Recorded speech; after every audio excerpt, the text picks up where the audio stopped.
Fox, and welcome to this NFC matchup. Here in Irving, Texas Stadium, the St. Louis Rams 0-3 against the undefeated Dallas Cowboys. And now welcome to the broadcast booth, everybody. I'm Joe Buck. Troy Aikman is coming right up for the Rams. The story's not too good. They're playing without Steven Jackson, who led the NFL in yards from scrimmage last year. That man, Mark Bulger, is playing with 2 broken ribs behind a makeshift offensive line, and Brian Leonard is making his first NFL start at running back. This is Troy Aikman. And Troy, for Dallas's side, you talk offense, man, everything is clicking for them right now. Well, it really is. I mean, the Dallas Cowboys right now are arguably the hottest team in the NFL, certainly in the NFC. Offensively, they've done it all. They've got a lot of weapons, there's no question about that, but the guy pulling the trigger right now, Tony Romo, is really the one making it all happen. I mean, this guy is off to as good a start in the history of the National Football League, and so therefore you look at the St. Louis Rams and you say, well, what do they have to do in order to really make it competitive? And the answer to that is they got to score some points. I know the defense has to do a pretty good job of slowing down this Cowboys offense, but for the Rams, they've always been about offense. They need to be about offense today. They've not scored many points here in the first 3 games of the season, and obviously that's going to come down to Mark Bulger with, as you said, Steven Jackson not playing today. Yeah, and get some protection for Bulger and go down the field and try and stretch out this defense. We'll take a break, come back, have the opening kickoff. Dallas trying to stay undefeated. Rams. Instructions from his offensive coordinator, Jason Garrett. Make sure you have a game plan, right? Have a game plan. Got to see it in your feet, right? Pump in, go out, or just stay down the middle, down in the backs. Obviously on top of the different pressure looks. Be clear with the outside guys what we're doing now, okay? Be clear, any hand signal that we need one way or another. Just make sure you communicate that at the line of scrimmage. Nice of both Jason and Tony to let us eavesdrop on that conversation, and that is turning into quite a pairing. Tony Romo on the field and Jason Garrett on the sideline directing this offense. Meanwhile, the lineup notes: first career start for Brian Leonard. He starts in place of the terrific Steven Jackson, who might be regarded as the second best back in the entire NFL, and the broken ribs has certainly been a focus for Mark Bulger, and he has the unenviable task of facing this defense. As you see, both Greg Ellis and Terrence Newman will be involved in today's game. Bulger, when the Rams have it, behind a makeshift offensive line against a good defense.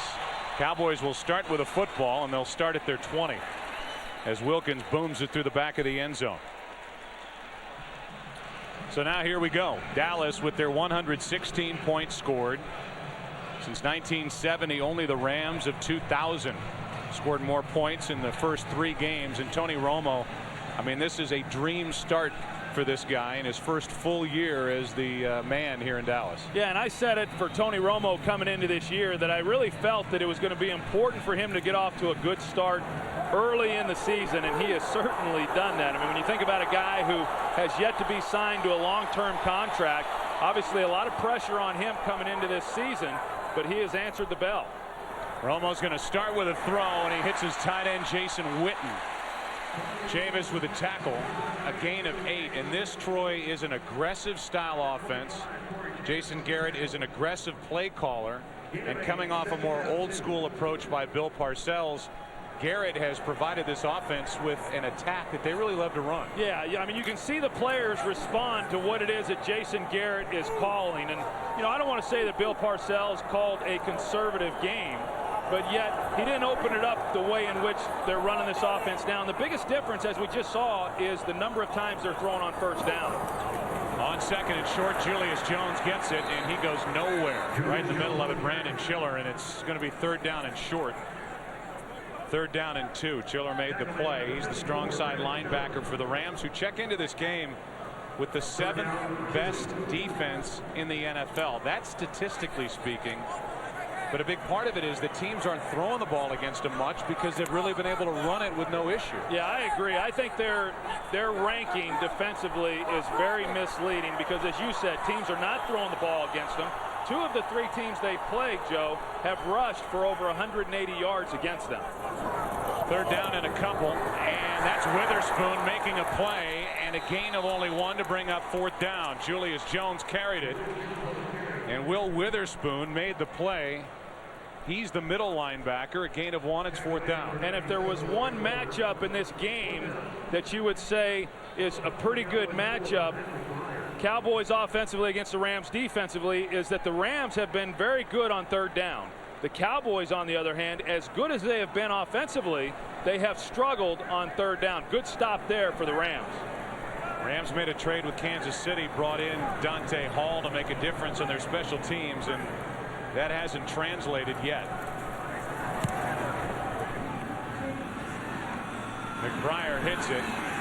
Hall pulls it in, and now we'll show his moves. He is not a big guy, a little-bodied kick returner, only 5'8", 187, and a good return of 14. I am told that his words were, let's not play with any excuses. Let's play like the Rams of old. Mark Bulger, who's been with the team for 7 years, said, and the whole time he's been there, Bruce has never addressed the team, but the gesture and his words meant something, and they were very inspiring.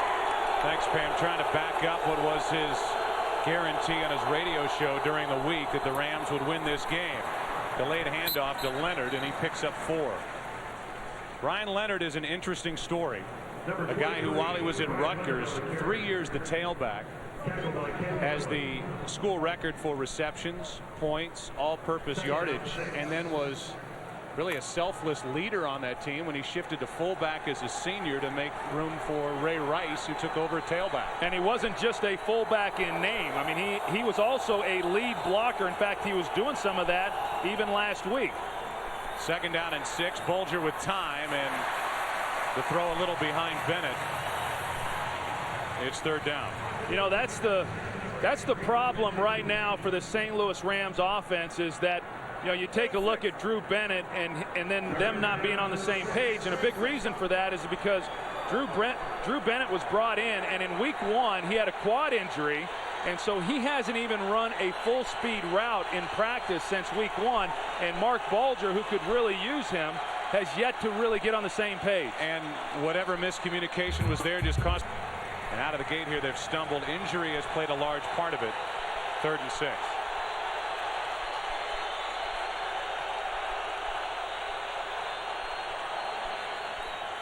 Can the Rams protect Bulger? There's Holt with a catch, working on Henry. 1st down.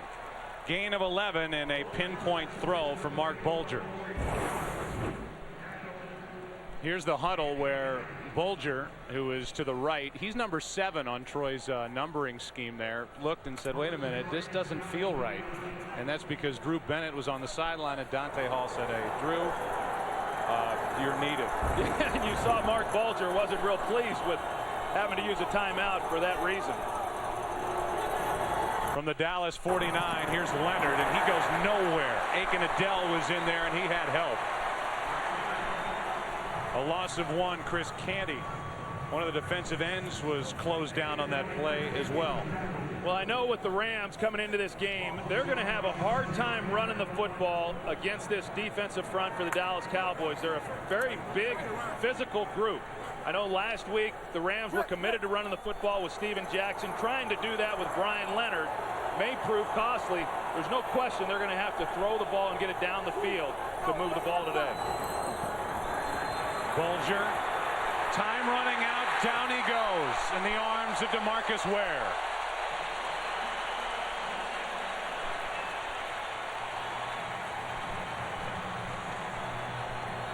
And DeMarcus Ware, knowing the problems that the Rams have on the offensive line, here he's going against Goldberg, making his 2nd start at right tackle, just comes underneath the block. And initially it looked like Bulger had time to get the ball out of his hands. I mean, this offense, a lot like the Dallas Cowboys offense, based on the quarterback getting the ball out. Bulger just couldn't find anybody open. Minor and McMichael in the backfield at the start of the play. Bulger throws out of the reach of Torrey Holt. 4th down. Let's go for a game break and check in with Kurt Menefee. Well, Joe, just want to let you know Raiders and Dolphins haven't gotten underway yet. Lightning delay going on in Miami. Players taken off the field during pregame warm-ups. Jimmy and I have a bet. Will you use It's Raining Again by Supertramp or Here Comes the Rain Again by Eurythmics, Joe? I would use Blame It on the Rain by Milli Vanilli, Kurt, but thank you. Thanks for the opportunity. 4th down and a punt from Donnie Jones. Got to blame it on something, Kurt. Blame it on the rain. Patrick Creighton fair catch at the 10. Even against a 3-4 defense, they are really going to have their hands full today. Yeah, they've yet to finish a game with the same 5 offensive linemen that started the game. It's hard to be consistent offensively when you have so much change in that offensive line group. From the 11, second possession for the Cowboys, and Romo's going to air it out. T.O., the intended receiver, off his hands. Incomplete, and then a spill after the play. Jonathan Wade, a rookie, and a guy who the Rams picked up with their 3rd-round pick from Tennessee, was out there. And Terrell Owens, I mean, he's like a different guy. They're moving him all over the offensive formation, and effort-wise and how much he's buying into the system, he's been great. Yeah, I really think the reason for that, Joe, is that for the first time in his career, he knows that there is a real effort in trying to get the ball into his hands. Jason Garrett, the first-year offensive coordinator, is moving him around, and he knows if he gets single coverage, most of the time the ball's coming in his direction. He gets single coverage here, working on Bartell, and he's got a first down. Ron Bartell is a big cornerback, 6'1", 205, but Terrell Owens is even bigger, and that mismatch working on Bartell, that was an easy pitch and catch. Well, it is, and because Terrell Owens has had so much success with big plays, obviously the chore with Terrell Owens is always trying to get him on the ground after he gets the ball into his hands, but he has created so many big plays this year already. You see the respect he got with the cushion. Julius Jones gets it on first down, and Jones picks up 2. You mentioned Ron Bartell, and I mean the issues that they, we focus on the offensive side of the ball with the offensive line, Steven Jackson, Mark Bulger playing with broken ribs, and then on the defensive side of the ball, they've been out without a number of players as well, including their 2 starting corners, and that doesn't bode well when you're talking about going up against such an explosive offense like they are here today. Fakir Brown will come back after this game. He's been suspended for the first 4. And Ty Hill maybe next week. A blitz from the Rams. Chavis gets home. And a sack of Tony Romo, a loss of 8. Crowd didn't exactly like the celebration, but it brings up 3rd down and forever. Well, and that's what they're going to have to do. They got to bring pressure and not allow Tony Romo to get comfortable in the pocket. Now, he came off the slot to Tony Romo's front side, and Tony has to see that. There have been times this year where he has not seen the blitz. He's gotten away with it because he is so elusive. That time he just didn't see it at all, and Chavis was able to make the play. Terrell Owens and Lenny Walls lined up across from each other on 3rd down and 16. Romo looking for somewhere high and through the hands of Terrell Owens. Walls celebrates, but that one was a near perfect throw, and Terrell Owens could not get his hands around it. It was a great coverage call by Jim Haslett. They're in 2-man. They got man underneath with Lenny Walls. He covers them very, very well, but this is what Tony Romo's capable of doing, putting a ball where only his guy can make the play. Generally, coverage would take you off of Terrell Owens on that route, but Romo has such confidence in his ability to put it where he needs to, and also confidence in Terrell Owens, that they still could have very easily have had the completion. McBriar hits his second. It's a good one. Booming punt for Dante Hall. From inside the 25. Crosses the 30 and takes a seat. Ankle maybe next week he'll be back. Setterstrom lost last week. Alex Barron at right tackle with Orlando Pace at left. Pace is injured for the rest of the year, and Alex Barron is at left tackle. That's Leonard hitting the hole hard and picking up 8 out to the 40-yard line. And when you watch Brian Leonard, that's really what you're going to see out of him. I mean, he's not as shifty as what Steven Jackson is, and he's not even as big a power runner as what Steven Jackson is, but he is pretty good at going downhill. I don't think we're going to see a lot of Brian Leonard trying to outrun anybody to the outside, particularly against this defense. But going straight ahead, he's pretty effective, and he sure was on that last play. 2nd down and 2. A throw from Bulger, sideline. Holt, he dropped the football. That's a live ball, and Holt has a first down by getting on his own fumble. Jack Reeves was out there, and Holt trying to do a little extra after the catch, lost the handle. Yeah, trying to get a little extra yardage even after he had been able to pick up the first down. And, you know, Torrey Holt, to me, has always been a great wide receiver in this league, and because he does all the things right and really doesn't focus a lot of attention on himself, we tend to forget about him when you start naming the best wide receivers in this game. I think Torrey Holt's spectacular. Leonard gets a quick snap count, makes a little move in the hole, and carries a couple of tacklers to the 49 of Dallas. A gain of 8 again. Yeah, it's interesting what they're doing right now with Brian Leonard, because as I said, this is really what he does best. But then I think that combined with the fact that the Dallas Cowboys are awfully fast, running sideline to sideline, that those two things combined are why you want to then attack them into the middle and get as much yards as you can going forward. Been good on first down so far in their 2 possessions. 2nd and 2. Bulger to McMichael, the tight end. Nifty little play, and McMichael to the 44. A gain of 4 and another first down for the Rams, as they try more and more to get Randy McMichael infused into this offense. Yeah, and watch Randy McMichael right here. He's going to be engaged with Anthony Spencer, the rookie outside linebacker, and Spencer thinks that McMichael's blocking him, and then he lets him go by. And that's why he was able to get open on that slip screen and pick up the first down. You know, Randy McMichael, a key acquisition from Miami. They're hoping to get him a little more involved than what he has been in the first 3 weeks. This is out of the reach of McMichael, and McMichael's on that short little list of a couple of guys that they added who have not been a factor yet. The other's Bennett with a thigh injury.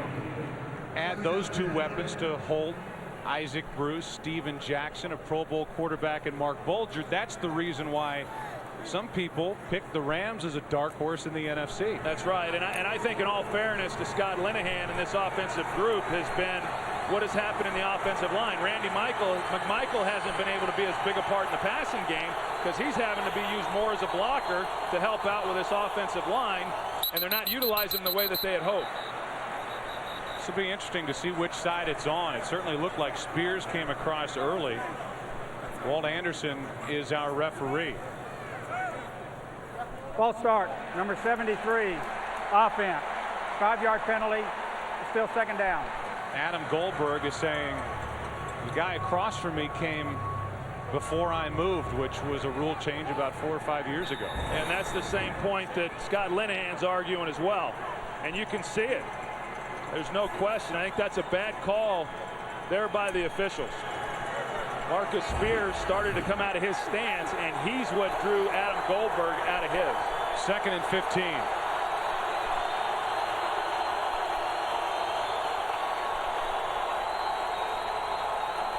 That's Leonard in motion.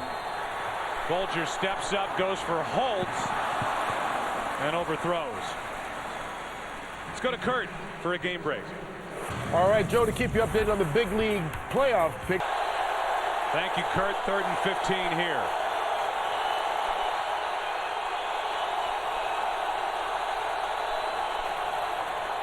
Delayed handoff to Minor. He gets nothing. DeMarcus Ware making the play, coming off a 2-sack game in Chicago, and he's already stepped up on both defensive series for Dallas.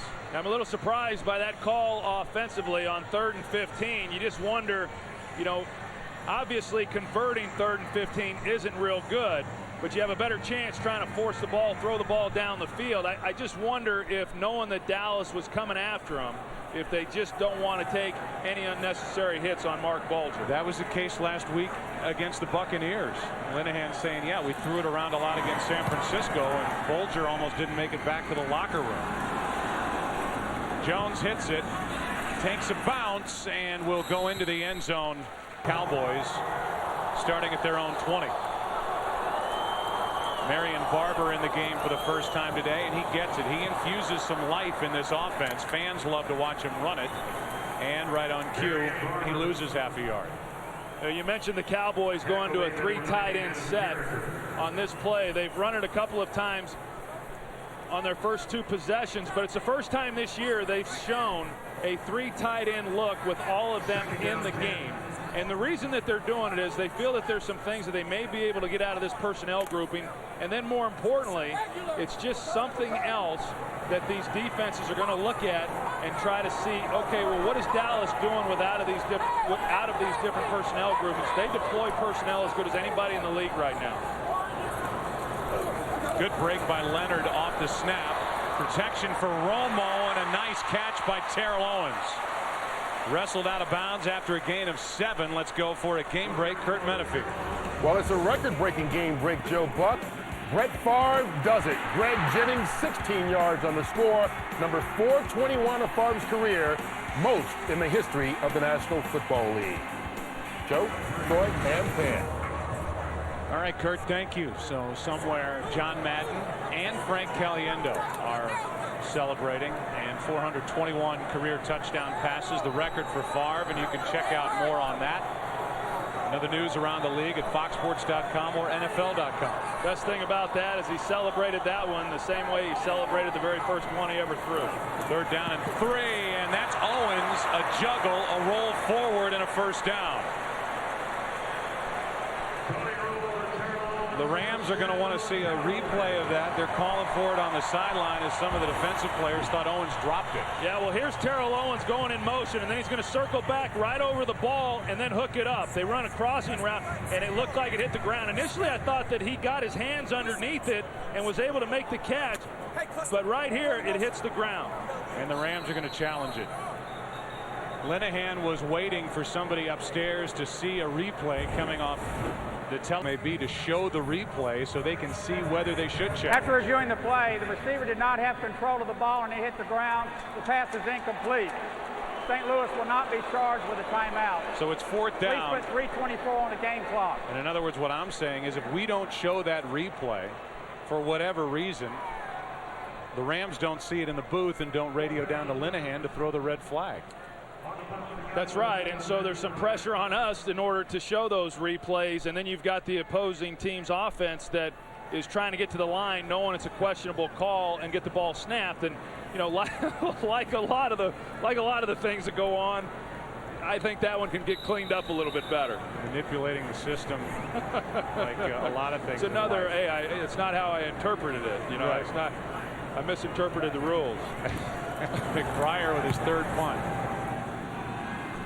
Dante Hall from about the 28.5 has made 74 moves and gone 3 yards. Those big Indianapolis. 3rd possession now for St. Louis, and it starts at their own 31.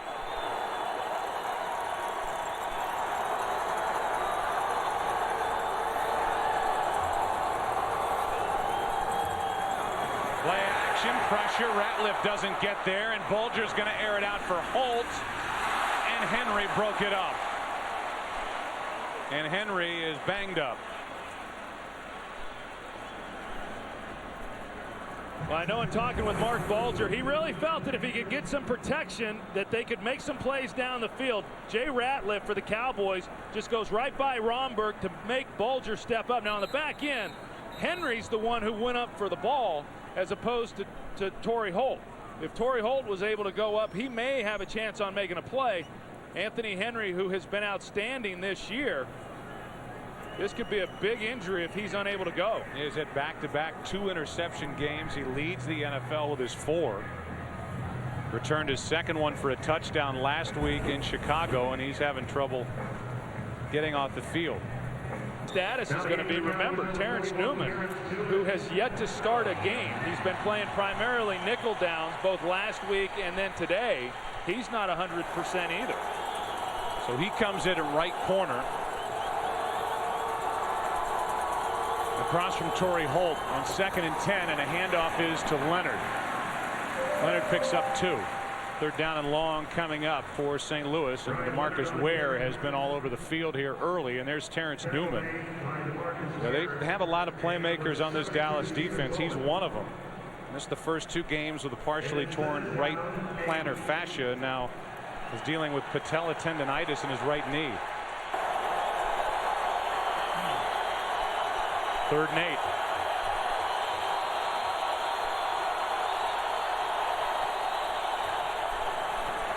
Bulger with time, fires high for Torrey Holt.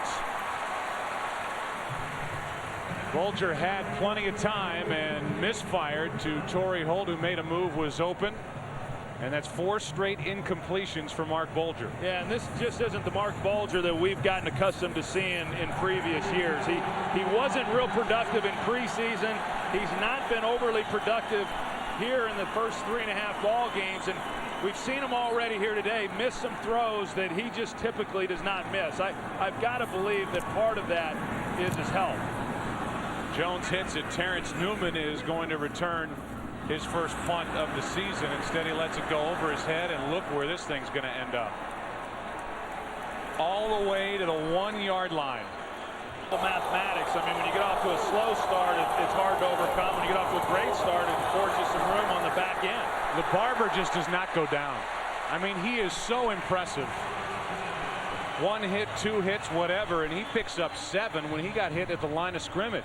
He really energizes this entire offensive unit. He gives them so much energy. Even the crowd. I mean, when the crowd sees Marion Barber come onto the field, I mean, they even start anticipating something big, because generally that's what happens. Now, Marion Barber's carries have increased each week over the first 3 games, while Julius Jones's carries have decreased. I don't think that's coincidental. 2nd and 3. They give to Barber again. And Marion Barber has enough for a Dallas first down. I mean, there's 2 runs there. Cowboys are pinned at their own 1. You hand it off to Barber twice, and he's got 11 yards. Yeah, and he's doing it behind what is the biggest offensive line in football. I mean, this group up front is absolutely massive, and so you combine Marion Barber and his physical running style behind an offensive line that also likes to come off the ball and pound people. I mean, that's a pretty good combination.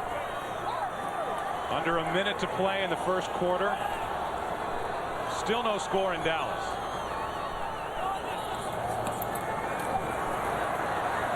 Over the middle, Creighton. Brought down by Witherspoon after Patrick had picked up 14.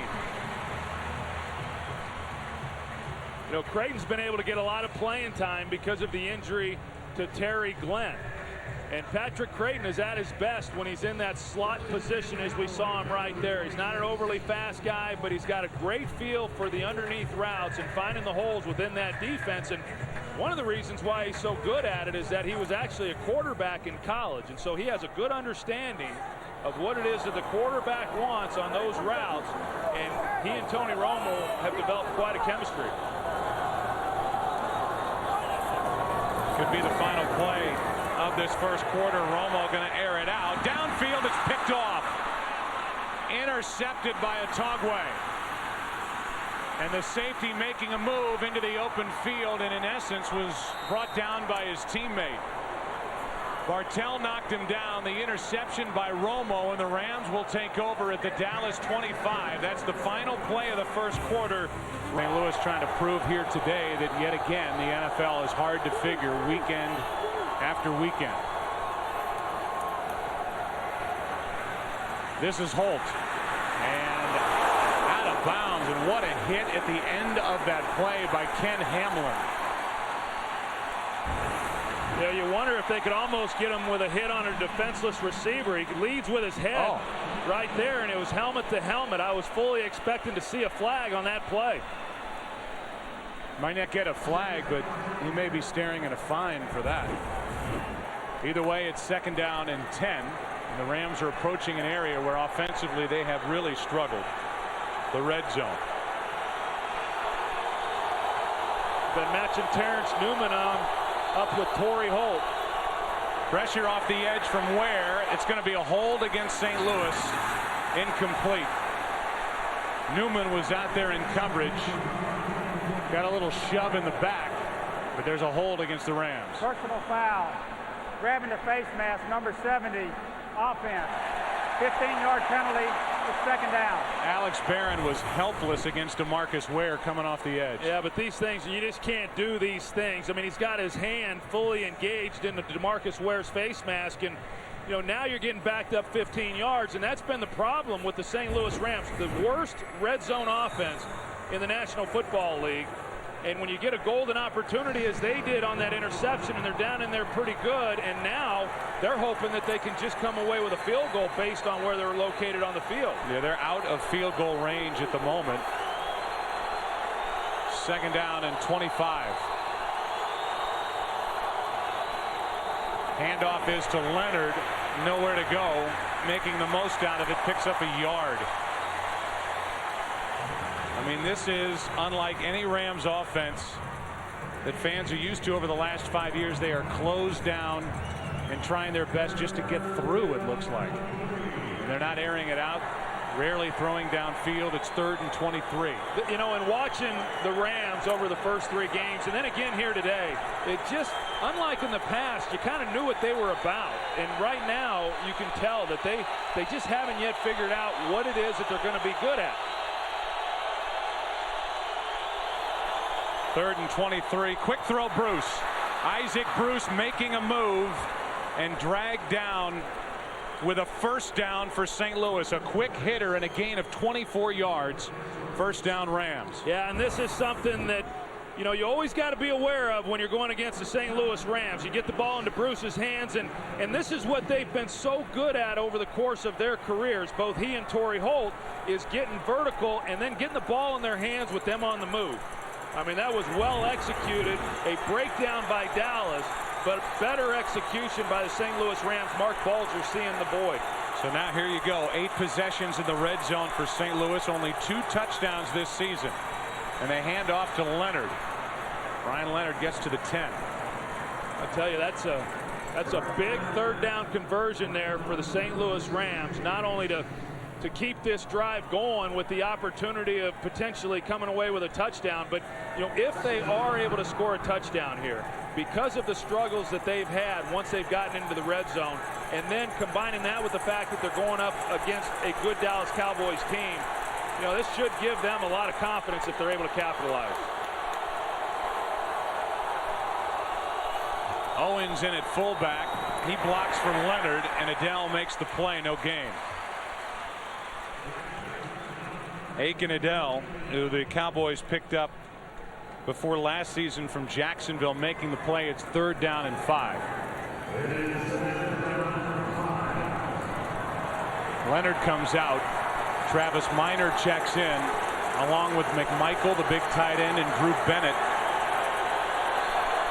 All 6'5", 206 pounds.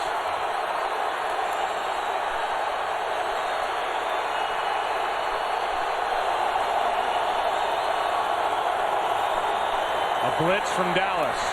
Bulger throws and out of the back of the end zone. Hamlin defending, Bennett receiving, incomplete. 4th down. Yeah, there wasn't much there for Mark Bulger trying to fit one in to Drew Bennett. I know that's disappointing, but you know, based on what happened on this drive and the way they got backed up, now at least the fact that they are coming away with a field goal is pretty good. But I know they're disappointed in not being able to come away with a touchdown, because eventually you can bet, as has been the case this year, the Cowboys offensively are going to get it going. 28-yard try by Wilkins, who blocks it. Pushed it wide right. He missed 2 last week.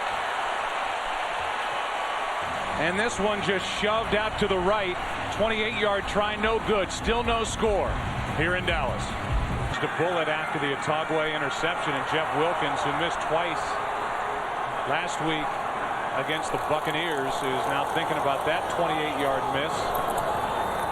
Romo throws and skips it out to Terrell Owens. Let's go back to the miss. Yeah, take a look. The snap appeared to be just fine. And we'll see where the hold was, and was he able to get the laces turned. Sure enough, good snap. Didn't even have to turn the ball. Execution looked fine.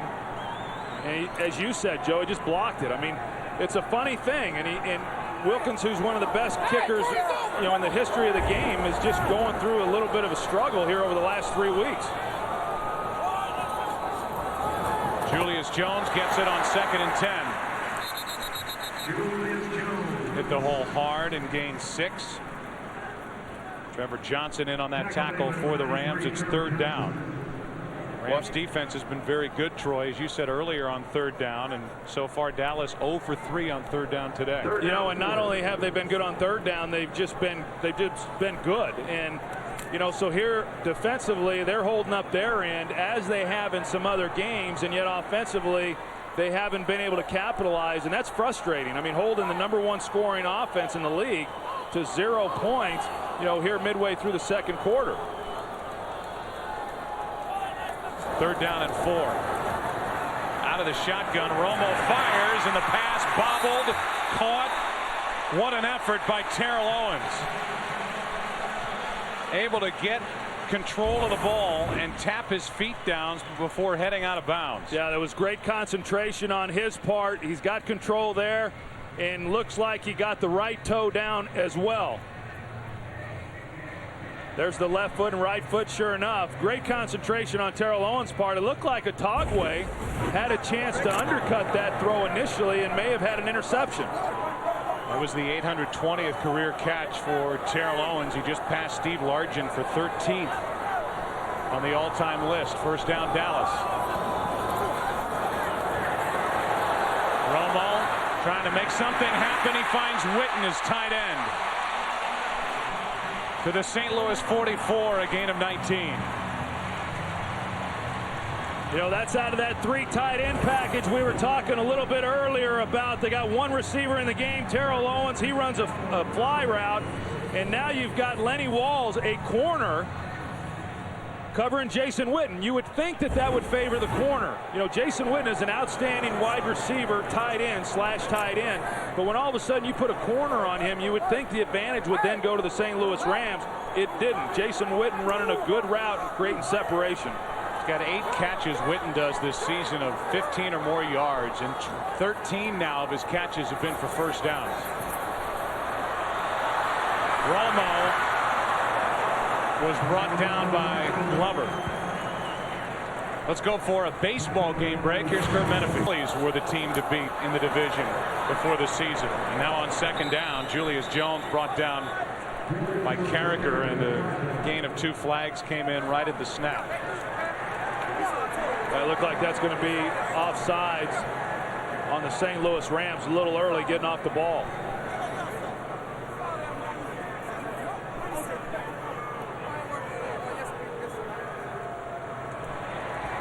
Against St. Louis, the question is, it was 2nd down and 5. Was it exactly 5? And if so, is it 1st down? And they're going to check the chains and make sure it is enough with a penalty for a fresh set. Offside.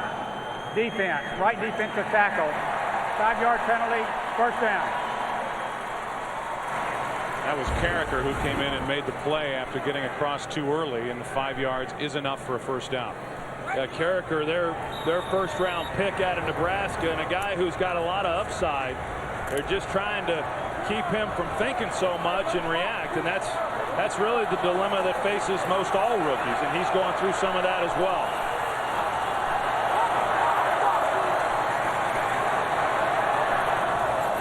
A steamy day down on that field. In and out of the sunlight are the Cowboys on offense. Julius Jones with a catch, a run, a 1st down.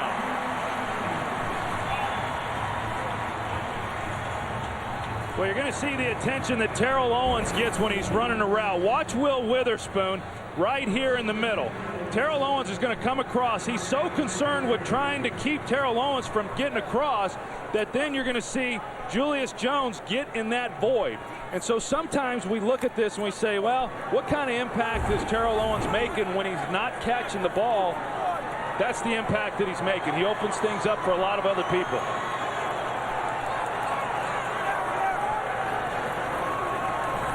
Play action to Julius Jones. Romo looking for somewhere to go with it.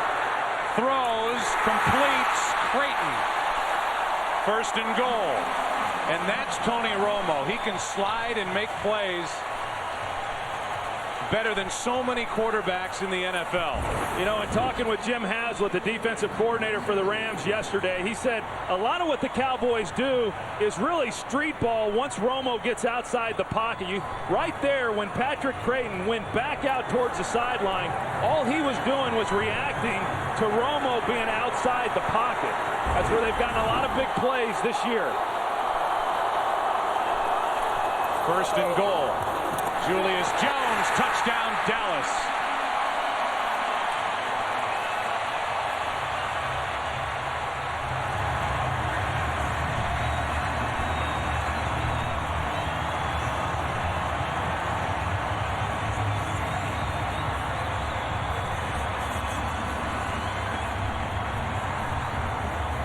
Flag came in late.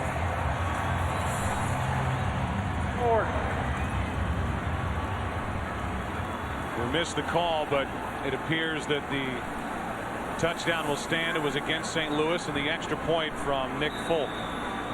What a turnaround. Well, yeah, you talk about momentum shifts. Wilkins misses the field goal attempt, and Dallas comes right down and gets a touchdown.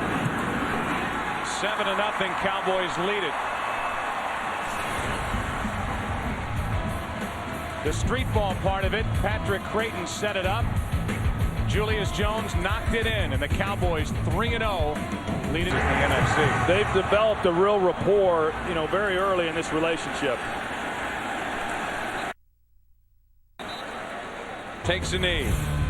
It was a juggle, a catch by Terrell Owens that kept this drive alive, the recent one for the Cowboys. The NFL with 116 through 3 games. Terrell Owens is off to a terrific start, as are the Cowboys, leading here today and 3-0 in the NFC East. Bulger throws, hold wide open, makes the catch, tacks on a couple of extra yards and an 18-yard completion from Bulger to Holt.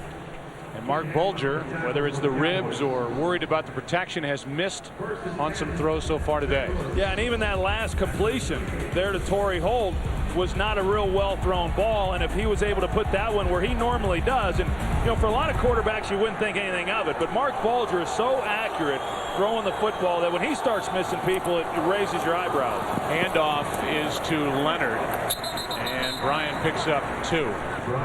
So then the question is, if the ribs are bothering him to the point where it's changing the play calling of Scott Linehan and Greg Olson, the offensive coordinator, and it's affecting his throws. Here's an 0-3 team, Troy, and Gus Frerotte is there waiting, healthy and ready to go. And Gus knows this offense. This is his 5th year with Scott Linehan, going back to Minnesota and then Miami, and now, of course, his 2nd year here with the Rams. I mean, he knows the offense. He can play. He's won a lot of games. But Bulger's still your guy. But I think they've got to take a look and see which one can help us win this game today. Whistles and flags before the snap, a false start against St. Louis. You go back and take a look at the previous play. DeMarcus Ware, they're trying to block him here with Kloffenstein, a tight end. And you see how that worked. I mean, there's just not a lot of guys that can block DeMarcus Ware one-on-one. And, he came into the league as a rookie. He was a defensive end. He learned the outside linebacker position. He's put on 15 pounds since he first got into this league. So now not only does he have great speed, but he's also got great strength, as we saw in the last play. 2nd down and 13. Quick setup and throw to Bennett, and there's nothing there. Reeves with a play out in space, a gain of 4. 3rd down and long coming up. Well, and part of the problem there is Jock Reeves, number 35 for the Cowboys, is arguably their fastest player on the team. And now you put him on Drew Bennett, who is not 100%, and he's got a quad injury. You're not going to threaten him with any type of speed whatsoever, so Jock Reeves is just sitting on the route. Anthony Henry went in for x-rays on his ankle. Left earlier in the half. The x-rays were negative. 3rd down and 8. A blitz, a completion of McMichael, and a tackle to save a 1st down. Hamlin made the play. And it's 4th down for the Rams with their punt team on the field. Well, it was a good play by Hamlin because the Cowboys brought the blitz and Bulger had to get the ball out of his hands. And so the guy who then is going to be the receiver is McMichael, and you're just hoping that even though you had to throw it short of the 1st down, that he can make somebody miss. And yet Hamlin was able to make a good tackle on a much bigger player in the open field. And the Cowboys brought Hamlin in as a free agent from Seattle. It scrapped any plans they had of making Anthony Henry a safety. Henry was off to a great start and is off to a great start at corner. And Hamlin's played well at safety. Penalty flag on the punt, and a good punt by Donnie Jones. Justin Rogers came in and almost got a hand on the punt, and we'll check the marker.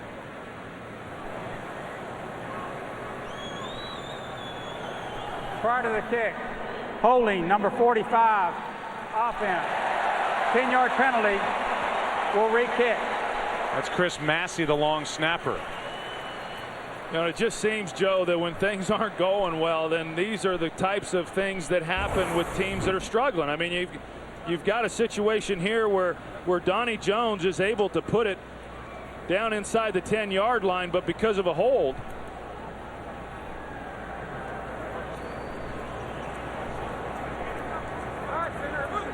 And all of a sudden it's coming back and they're having to redo it. I mean, the St. Louis Rams have done a pretty good job with their punt team and pinning them down in there. But this one now he's going to have to try to do it again.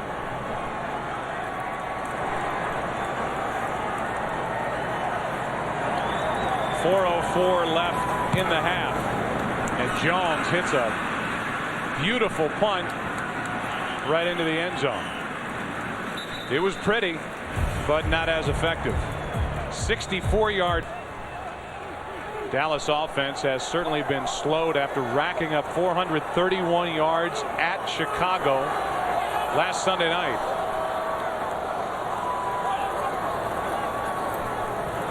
Romo with time, fires, completes. That's Whitten.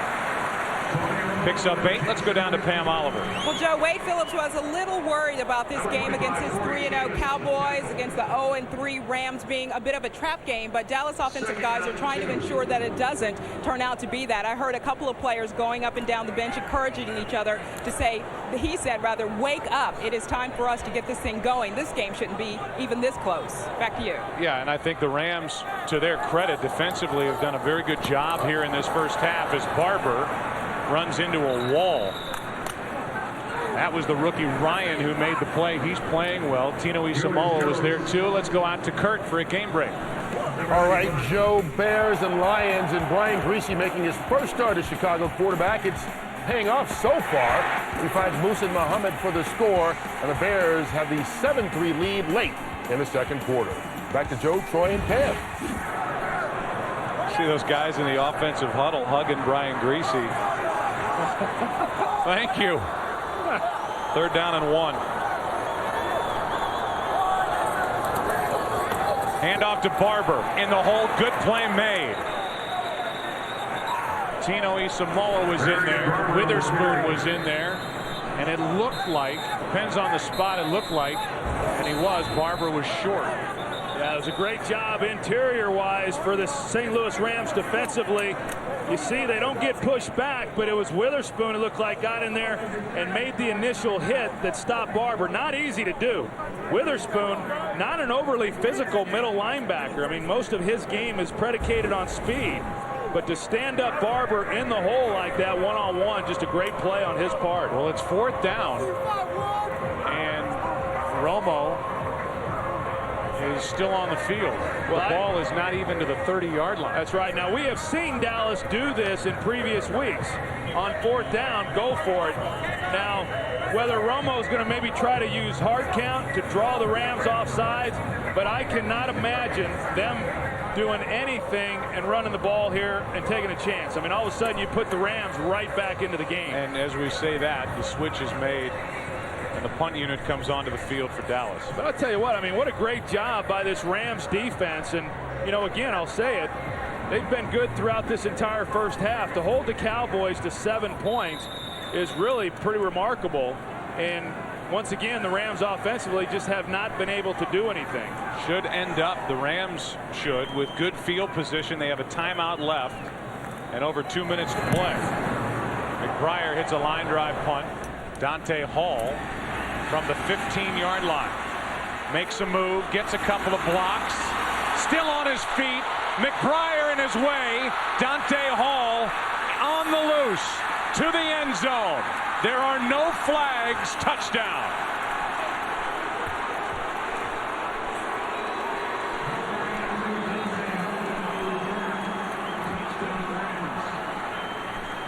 Will Witherspoon made the play on 3rd down and a yard in the hole to stop the Cowboys short.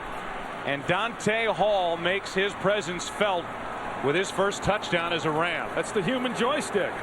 I mean, they were talking about it, that maybe he had lost a step and wasn't quite the same return man, and he wasn't as dangerous as what maybe he had been a few years ago when he was making all those returns for the Chiefs. He showed a lot there. Now Wilkins for the extra point, and it's 7-7. So now's the time where you as the analyst say, well, obviously the Cowboys should have gone for it on fourth down. No. I mean, you're going to see here just a really good block coming in here from this part of the screen. And that is really what turned him loose, because it allowed him then to cut up inside and get going north and south. And then, of course, he was one-on-one on the punter. And Dante Hall shows what he... That up again, what we said earlier about Bulger. Mark Bulger is an elite NFL quarterback, a Pro Bowl NFL quarterback who's injured with broken ribs, playing behind a makeshift offensive line. We just watched Dante Hall tie it. What a good play by Travis Minor on the stop of Tyson Thompson. And a return only of 18 yards. 17. We're tied at 7. And I think, Joe, this is when the Dallas Cowboys are most dangerous. I mean, they do a good job of mixing up the run and throwing the ball and all, but when you get into a situation like this, when they are going to throw the ball to get the ball down the field and try to come away with points for the end of the half, I just think that that's when Tony Romo and these skilled players, that's when they really excel. Out of the shotgun, Romo fires to Witten, makes the catch. Picked up 5 on the completion. 2 minutes left in this first half, tie game. Romo with all day, hits Barber, and he can't hang on. Witherspoon in coverage. It's 3rd and 3. Coming up on the Visa halftime report, Kurt, Terry, Howie, and Jimmy will have scores and highlights from around the league. The Fox Sports ticker will keep you updated with up to the second stats. And Troy and I were wondering if Howie maybe mixed up the Garanimals today, put an antelope with a giraffe, and got a zebra from the Roaring 20s. What was that outfit? I like how you throw me in there. I like how you throw me in there with it. Are you scared of Howie? Well, a little. Guys and dolls called. They want their costume back. 3rd and 3. Out of the shotgun, Romo fires, hits Sam Hurd, and Sam Hurd is wrestled down with a Dallas first down. Jonathan Wade on the tackle, and a conversion on 3rd down for Dallas. Yeah, and a good tackle by Wade, because if he doesn't make the tackle, he's off to the races, and they brought pressure. What we've seen so far is that when the Rams only rush 4, which is what they're doing here, they can't get to Romo. All day again for Romo, hits Barber. Witherspoon can't bring him down. Bartell finally knocks him out of bounds after a gain of 14. You know, and that's what we've seen throughout this first half. The Rams, with the 4 defensive linemen, when they are the only guys that are rushing, they have not been able to generate any type of pressure on Tony Romo. And the Cowboys have entirely too many weapons, and Romo is too accurate of passer to allow him that kind of time to throw the football. So, I mean, you got to choose what you're going to do, but I think they've got to continually bring people and then just hope they can disrupt them, and then hopefully you can cover long enough on the back end. They bring only 4 again. Barber out of the backfield. Witherspoon and Marion Barber have been hooked up on each of the last 3 plays, and that was good for 7 yards. Cowboys with all 3 of their timeouts left and plenty of time on the clock.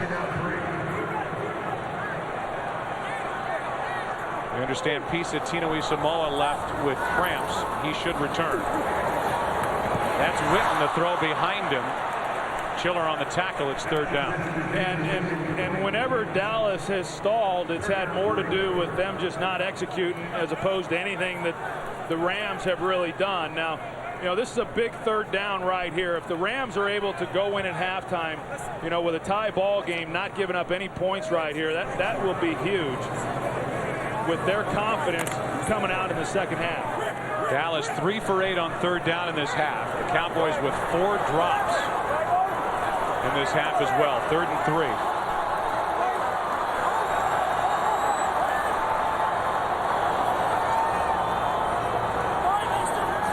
The snap over the head of Romo, and now it's a foot race. Romo can't get on top of it. Finally does. Will try and make something happen. Tony Romo doing his thing. First down, Dallas. Unbelievable.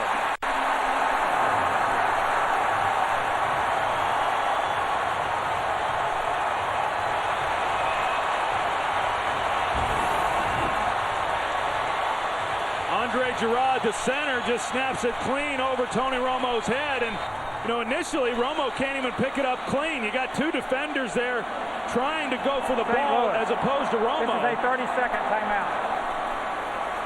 And Romo with the awareness of knowing where he's got to go to get to the first down. You don't think they'll be showing this clip for years to come, do you?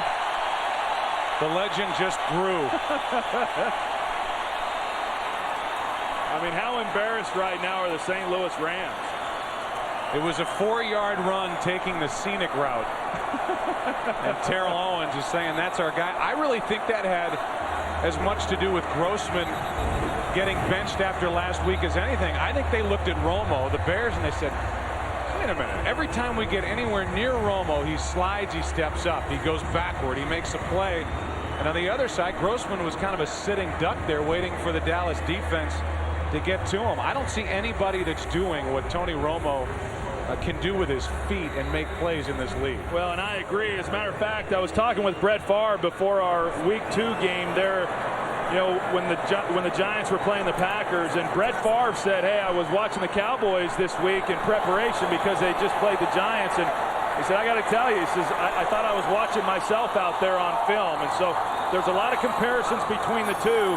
Even Favre himself says that they're valid. Extra men on the rush for St. Louis. Wide open is Creighton. Patrick Creighton making the moves. 19 yards.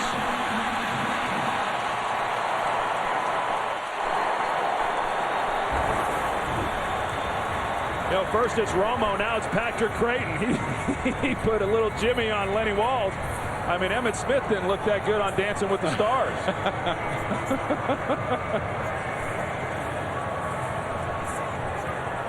And by the way, take that off your TiVo, will you? It's embarrassing. Well, now it's Mark Cuban, right? How's he look? I know you've been watching. Fantastic. First down, Dallas. 34 seconds, still all three of their timeouts. Romo steps up, hits Witten. And the big tight end steps out of bounds with a Dallas first down. Which is fine with Dallas. It stops the clock with 26 seconds. Yeah, and you always get the feeling watching the Dallas Cowboys this year that, you know, they start off slow, and the second half is really where they've been most explosive.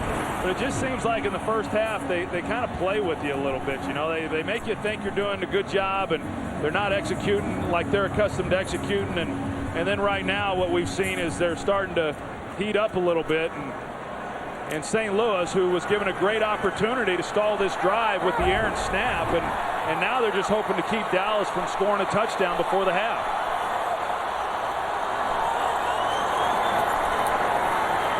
Romo behind Terrell Owens. 23 seconds left.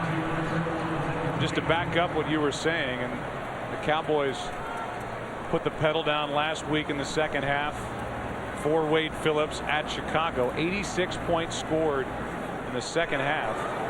Number one in the NFL by a mile. No other team scored more than 60. 23 seconds remaining. Second down and 10 from the 15.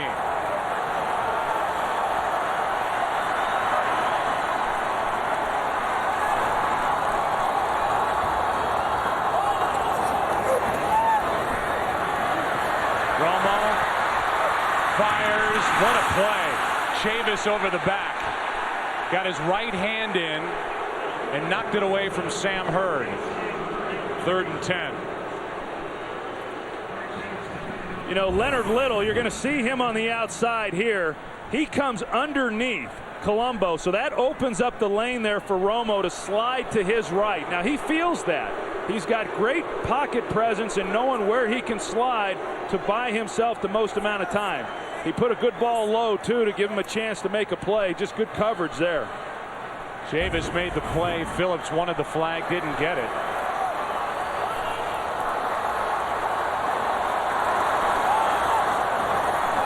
Just get the play away. Romo steps up. Gonna run, and why not? Touchdown!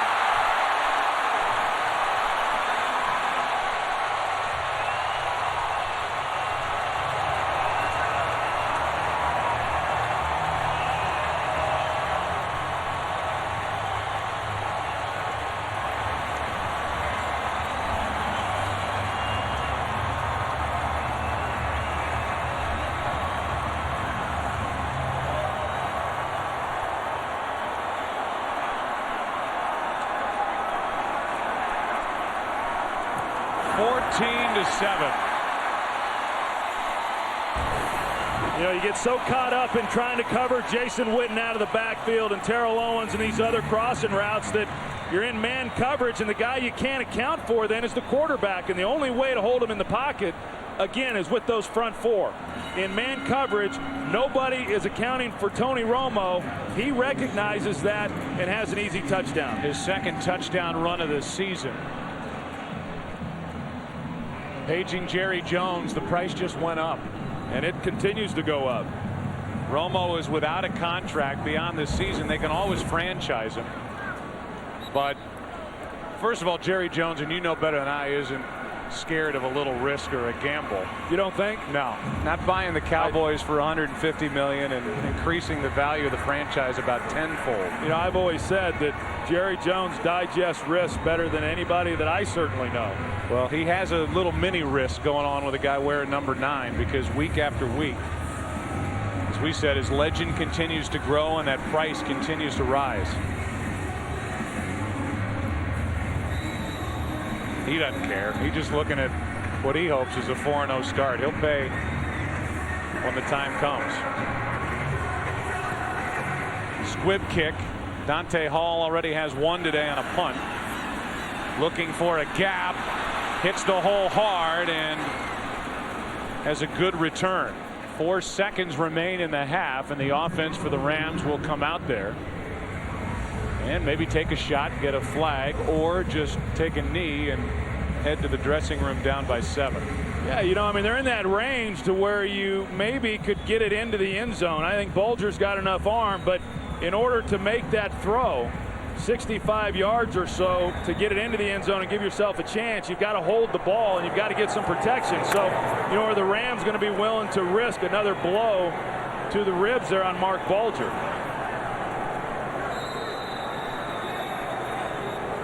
Dallas, just because they can and they had 3 left, they're going to use a timeout. Yeah, why not? So, as of yet, there's no doubt in my mind that that will get done. But I think back to last year in that Monday night game when they benched Drew Bledsoe. They brought Tony Romo in there in the second half. He was the starter. And in talking with Jerry Jones after that game, he said that he felt that the team had taken some steps backwards in going with an unproven quarterback at that position and at that point in the season.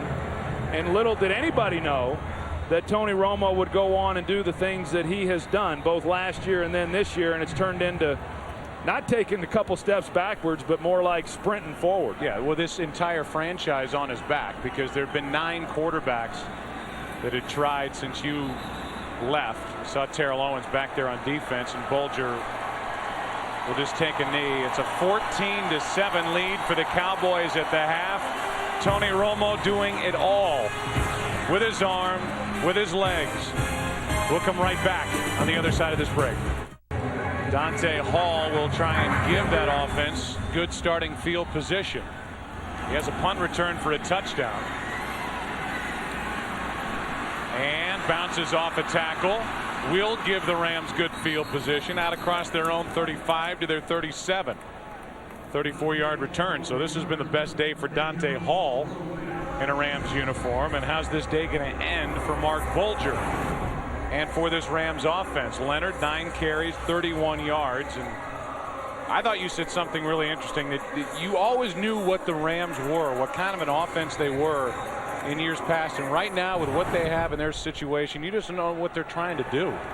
And I think it all comes back to the offensive line, because last year they knew, you know, obviously what they were about. They just haven't been able to really identify that, and I think it's because they've been so beat up front. Underneath, it's Leonard out of the backfield, and what a play by Newman. No gain. Let's go down to the field and Pam Oliver. Well, Joe, Wade Phillips was pleased with a couple of things at halftime. First of all, that the offense rallied and that the defense pitched a shutout. Meanwhile, Scott Linehan wasn't so thrilled. He says, I've been in this thing for a long time. I've been in coaching for a long time, and if your players don't execute, then you don't win. I asked him if he stays with Bulger. He gave me the short answer, yes. Meantime, Dallas running back Marion Barber went in early to get an IV. He is back, and he is fine. Back to you. All right, Pam, thank you. On second down, a handoff to Leonard. He goes nowhere. DeMarcus Ware has had a nice game. Gain of a couple, and it's 3rd and long. DeMarcus Ware, I mean, he's really becoming an imposing player in this league. Not only rushing the passer, but then also getting involved on these types of plays and making plays within the running game.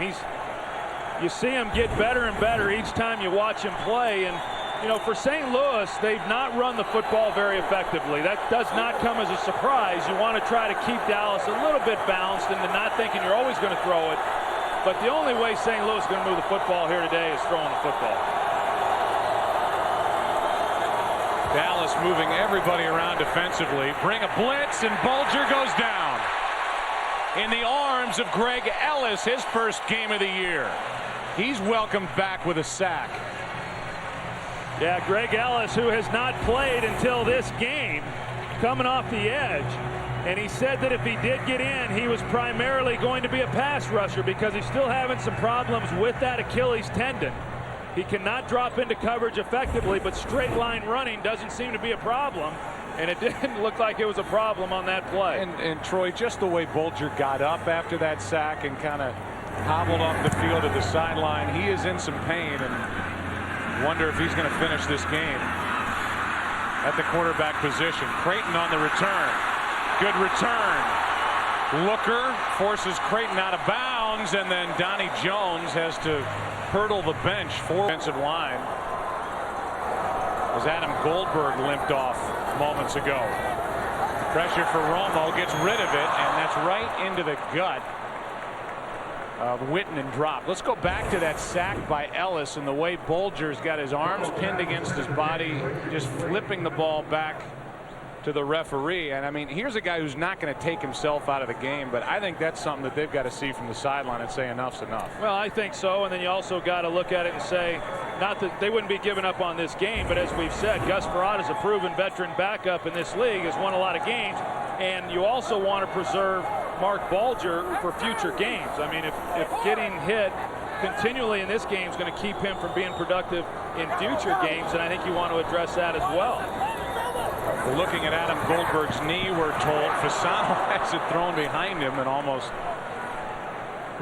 made that effort to try and grab it behind his back. Meanwhile, Mark Colombo's playing with one shoe on and one shoe off. Hey, why not? I mean, you see it right here, the heel's coming out of the shoe. He didn't have time. You know, a lot of times those offensive linemen, they lace it up so tight, and you can't get the official to give you an official timeout in order to get the shoe on. And so you basically have to come out of the game as he is right there just to get all the knots out of the shoe so that you can get back on the field. Well, now it's 3rd and 10, and Leonard Little works against Pat McQuiston, who's into the game in place of Mark Colombo. Leonard comes off the edge. The pass is complete to Creighton. Creighton down the sideline. Patrick Creighton will cruise in for the score.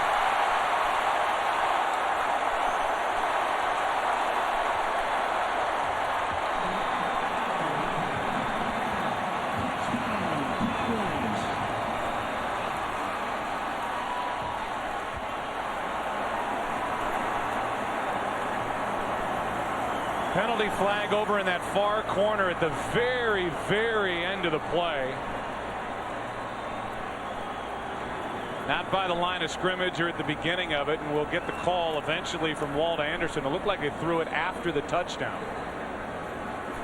Right in the front corner of the end zone. There is no foul. The receiver had scored prior to the contact.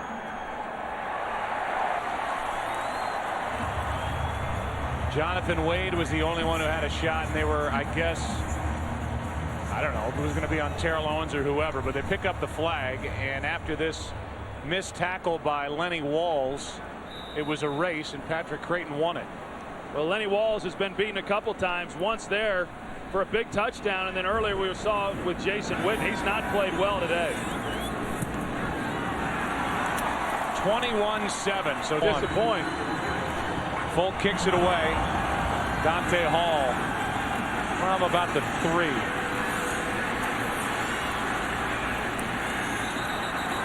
That play made by Swear because there was no middle safety. Down by 14. Handoff is to Leonard. Gets to the edge. One of the better runs of the day for Brian Leonard, a gain of 7. Let's go for a game break. Here's Kurt. All right, Joe, in his first start for the Bears, we've seen good Brian Griese, bad Brian Griese. Oh, this one not really his fault. Through the hands of Bernard Berrien and into the arms of Ernie Sims. Second interception Griese's thrown in the red zone today. Bears holding on 7-3. Back to Joe, Troy, and Pam. Now they're describing Brian Griese the same way they did Rex Grossman. Good Brian, bad Brian. Good Brian, bad Brian. That was bad Bernard. Second down and 3. Hand off to Leonard, and Brian Leonard. Good Brian just got a first down. Well, this has been an eye-opener for Brian Leonard. I mean, this guy is going to have a bright future, and he's going to contribute in a lot of ways, as he really has already this season by, helping out as a fullback. And, he's a very versatile player, and with time he's going to continue to get better. But, when you're talking about coming in and going up against this defense and then doing it behind an offensive line that is as beat up as what this group is, that's difficult. And you don't know how many more weeks he's going to have to do it because we don't know when Steven Jackson will return. Some would describe Steven Jackson's situation as a 40% tear in his groin. Isaac Bruce had it right into his gut, dropped it. Good luck to our friends at Turner and TNT covering the Vision Series and the NLCS. That pass is out of the reach of Torrey Holt. Reeves was back there, and Aiken Adele to create by doing some of the things we just saw DeMarcus Ware do. Third down and 10. Cowboys are coming. Lofted for Dante Hall, and little Dante Hall makes a catch. Up to grab it, and both feet inbounds. Okay, Dante Hall does a good job of keeping his feet down. Jock Reeves, he could have very easily have been called for pass interference. He never even gets turned around to try to make a play on the ball. That's got to be challenged. That was incomplete. And now the Cowboys throw the challenge flag. That ball's out. Not even close, really. Yeah. Now you got to maintain possession as you go to the. After reviewing the play, the receiver is going to the ground and does not maintain control of the ball. The call on the field is confirmed. It is an incomplete pass. St. Louis is charged with his first timeout and his second and final challenge. So now the Rams are out of challenges. I mean, I don't know if somebody saw that in the booth and radioed down to Linehan to challenge it, or he's just hoping for something on the field, but that's just not a wise move. They're out of challenges, and they lose a timeout as well, and that's just an act of desperation. I mean, that was a pretty obvious call. And I'm not saying these officials get it right all the time, but they do get it right most of the time, and that was easy for anyone to see that it was going to be ruled incomplete. You have to maintain possession going to the ground. The ball came out. Never really had total control of it anyway, and now with Patrick Creighton waiting. He's had a couple of big punt returns this season, one in this game. Donnie Jones hits a knuckleball. Creighton on the move, makes the grab, and is dragged down near the 49-yard line. I agree, and I know that Green Bay is undefeated as well right now, and what's happening in their game. But Dallas, they just have so many weapons, and there's other teams like that around the league. You think about Indianapolis, and even when you slow them down a little bit, as the Rams did there in that first half, the Rams weren't able to take advantage of it when they had their opportunities, and eventually they're going to start clicking as they are again here in this second half. Toss to Julius Jones running left, and a good play made by Will Witherspoon. Gain of only 1. I know this has been a disappointing year so far for Julius Jones, because he came into this year really expecting to get a lot more carries. Now that Bill Parcells was no longer here, he really felt that Bill Parcells kept him from running with a lot of instinct and made him run a little bit more robotically, and he felt that this year was going to be his chance to show what he was really capable of doing. Instead, we've continually seen his workload get decreased. Second down and 9. Romo with all day. Great pocket around him. Hits his tight end Fasano. Gain of 14. And there is zero pressure on Romo, and when there is, he steps out of it and makes a play. Yeah, I mean, it's just a recurring theme. I mean, when they rush 4 guys, you can see right here the pocket that Romo has to step up in and deliver the football. And and then they're able to get people open. I mean, you give Tony Romo that kind of time to throw the ball, these guys are going to get open. So, you know, Jim Haslett then has to say, okay, well, we're going to bring pressure on them, but we've already seen what happens then when they've been in one-on-one coverage. Julius Jones was in the backfield. Creighton is hit in stride. His second of the day. What a throw.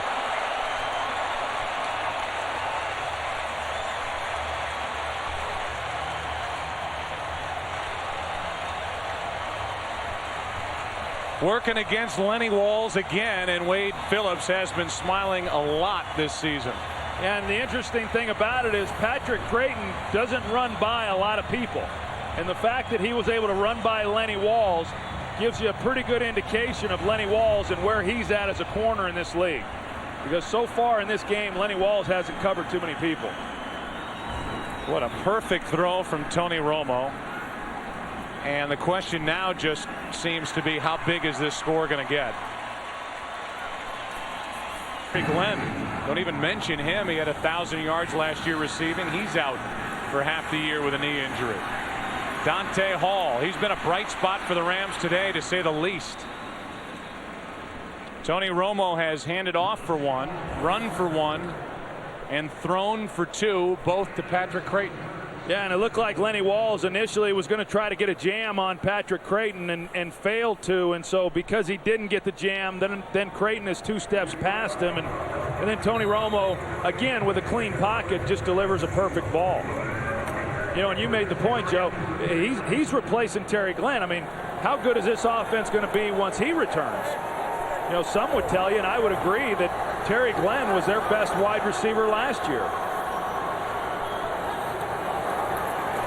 On first down, Bulger fires too high. Bulger is in the unenviable position. Aggression is advised.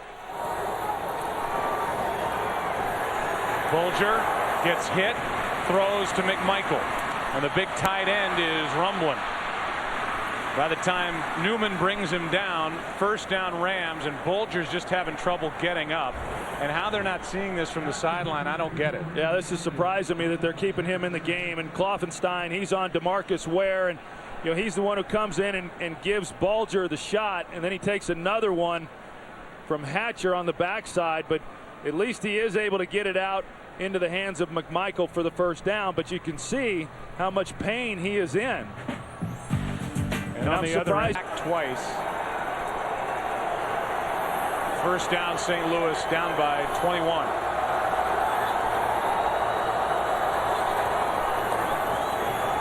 Handoff is to Leonard. Nifty couple of moves, stays on his feet.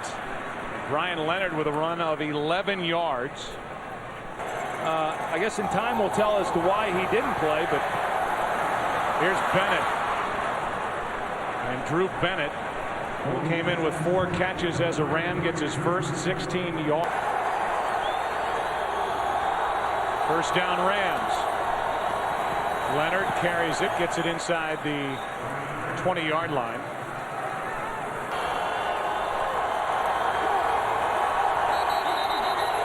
Movement, another 5-yard penalty against the Rams.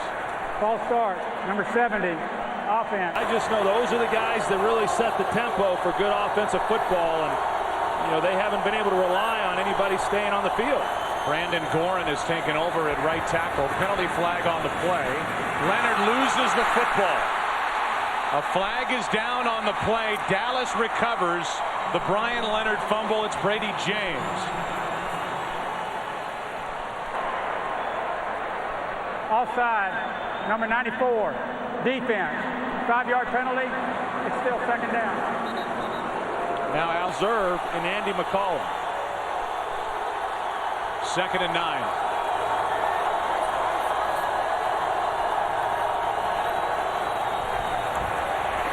Bulger flushed out. Throws back across the field for Minor, and Travis Minor sets up 1st and goal. Former Dolphin, who was with Linehan down there, brings it to the 6-yard line, 1st and goal. You know, if they're able to come away here with a touchdown and all of a sudden cut it to 14 points, now granted, defensively the Rams are going to have to stop this Cowboys offense that is starting to heat up a little bit. But, you know, with 6 minutes to go here in the third quarter, there will still be plenty of time for them to be able to make a run at this. Bulger, bad ribs and all, 3 out of 4 on this drive.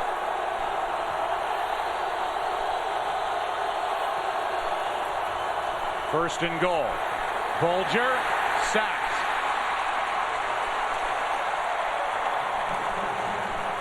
Marcus Spears. Greg Ellis was in on it as well, a loss of 3. And Mark Bulger just had nowhere to go with the football. You can take a look and see, and they did a pretty good job there on Dante Hall. The only chance he had was immediately right there to Torrey Holt, but Bulger was not looking for him. He was looking at Hall on the back line, and by the time he got back to Holt, it was too late. He was on the ground. Third sack for the Cowboys today, second and goal.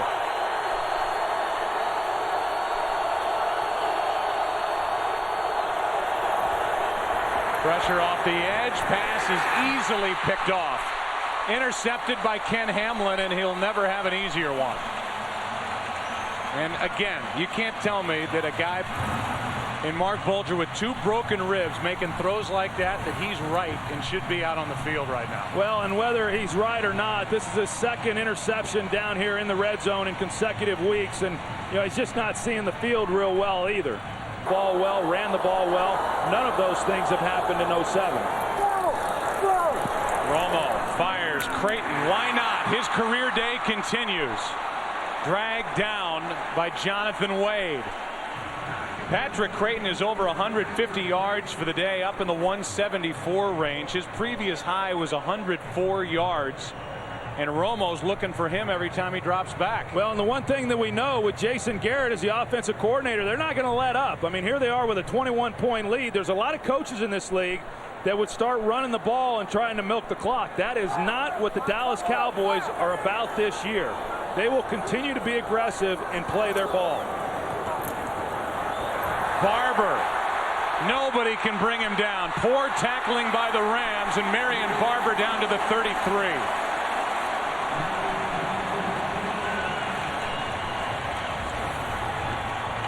Now you get a good look here at just how hard Marion Barber runs when the ball's in his hand. I mean, you got bodies coming at him, but he's just a difficult guy to bring down. Earlier in the game on 3rd and short, we saw Will Witherspoon make a great play on Barber, but he was squared up on him. Anybody coming from the side, they don't get him on the ground like that. Cowboys getting better and better and better within this game. As an offensive group, toss to Barber, plenty of room to run down inside the 20. We take a game break and check in with Kurt Menefee. Well, it's not exactly Cowboy-like, but the Buffalo Bills had 2 touchdowns on offense in 3 games. And Dallas not slowing down. In fact, I think they're speeding up. Yeah.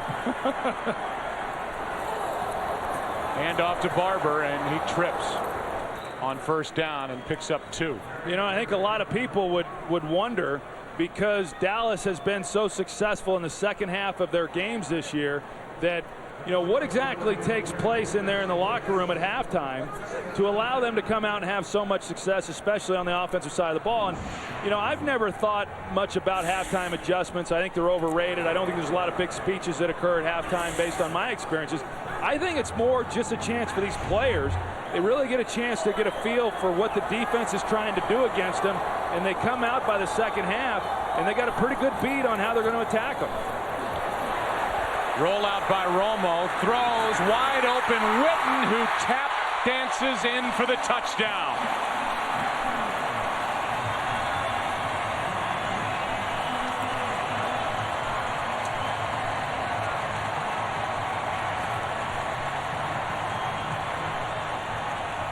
They can make it look awfully easy. And Romo's day, the latest entry, a 17-yard touchdown throw to Jason Witten, who has his 3rd touchdown of the season.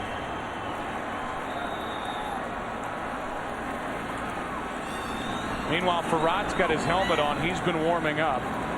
But the story now, it's all Dallas.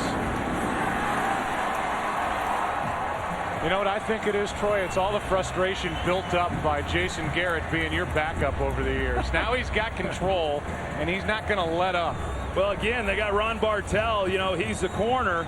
They're putting corners on Jason Witten. Used to tight ends would draw linebackers and safeties. Now Jason Witten, he's been so productive that they're putting corners on him. Started with Lenny Walls. Now it's Ron Bartell, and they've yet to find anybody that can slow him down. I know you talked to Jason. It was Jim Haslett. And that look says a lot. I know you talked to Jason Witten about some of the work he did with one of your favorite targets at tight end here in Dallas, Jay Novacek, a former St. Louis football Cardinal. Yeah, Jay worked with Jason a little bit this preseason in training camp, and you know, Jason Witten said that Novacek was a lot of help to him just on some of the little nuances at the top of routes. I mean, this guy's a special player, and he's more than just a receiver, too. I mean, he's an excellent blocker. He's a very unselfish player. He plays hard. I say it about various players on various weekends that, you know, there's guys that you just would like to have had as your teammate. He's one of those guys that you would like to have on your team no matter who you play for. 35-7.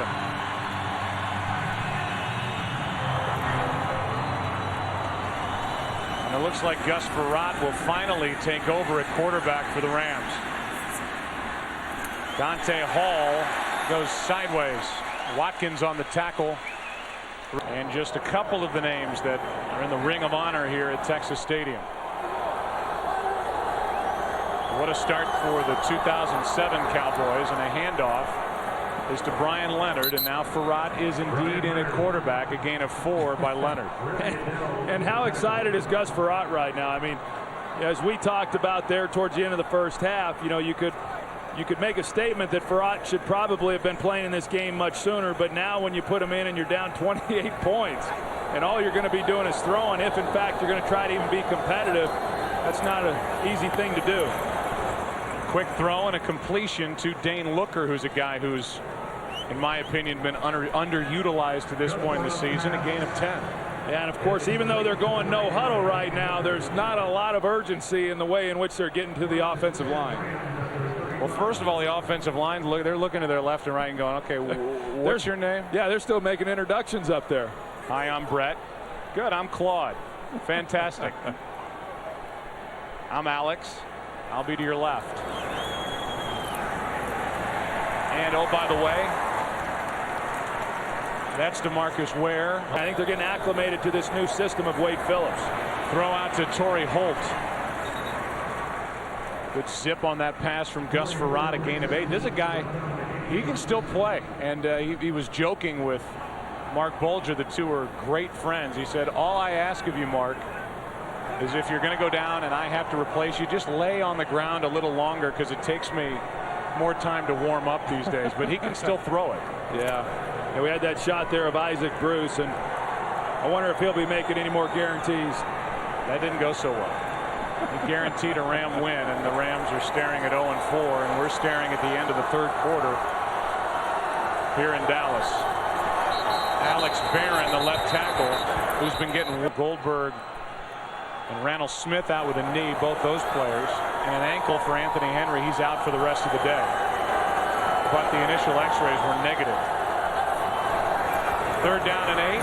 Frerotte, DeMarcus Ware, and Frerotte just gets rid of it. DeMarcus Ware has 4 tackles today, a sack, multiple hurries, and here's his day on video. Very respectful young man about the players that he's playing against, but he knew the situation with the Rams and that offensive line. And for a guy who really gets judged on how many times you get the quarterback to the ground, he viewed this as a great opportunity to basically do his job. And any knowledge of the NFL the last few years. Here's another booming punt by Donnie Jones. Takes a sideways bounce and is down at the 1 by Jonathan Wade. And the question is real simple. First year for Wade Phillips. Who in this division, if you're the Dallas Cowboys, you say there's the team we have to worry about? Well, I think right now there isn't one. I mean, honestly, he wouldn't say that, but the Dallas Cowboys, from what we've seen, are head and shoulders above really any other team in the NFC, not just the NFC East. Handoff is to Julius Jones. He gets in on the fun, brought down by Chiller from behind, and Chavis in on the stop as well. Leonard Little comes up hobbling. A 14-yard run by Julius Jones. First down Dallas, and at what point do you get Tony Romo out of the game, just to pack him in ice and wait for next week? Well, that's a really good point, Joe, because I do know that Cowboys have stayed very aggressive in what they've done, but they've got this game in pretty good control right now, and so you get Brad Johnson, who is not a guy who is going to do anything foolish, make any big mistakes, and they would be in good shape. Coming down off the edge, that was Bartell on the stop. 4-yard gain by Jones. Let's go to Kurt Menefee for a game break. Well, Joe, all those people clamoring for Brian Griese apparently forgot he's Brian Griese. Third interception of the game for Griese. Keith Smith takes it back 64 yards. Can you say Kyle Orton maybe? It's still Griese in the game, but Detroit has the lead 17-13. Joe, Troy, and Pam. All right, Kurt, we'll talk about that situation here in a second. 2nd down and 6 for Dallas.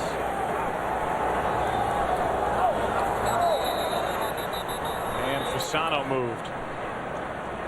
False start. Number 80. Offer back position. They haven't run the ball real well either. Made the decision to trade Thomas Jones to the Jets. 1,000-yard back on a Super Bowl team, a Super Bowl contending team. Losing in the big game to Indy last year, and that's a big weapon that's no longer there to help take some of the pressure off the quarterback. In combining with Cedric Benson. And I think that this Dallas team going to Chicago last week on Sunday night and being able to dominate there in the second half the way that they did, I think has gone a long way in giving this team confidence in just a short period of time, and I think that will continue. When you go into someone else's place who was in the Super Bowl the previous year, that's a big win on primetime television. Letting the play clock drain down to 1, completing the pass, and guess who's on the other end? Patrick Creighton. What a day it's been today for Tony Romo.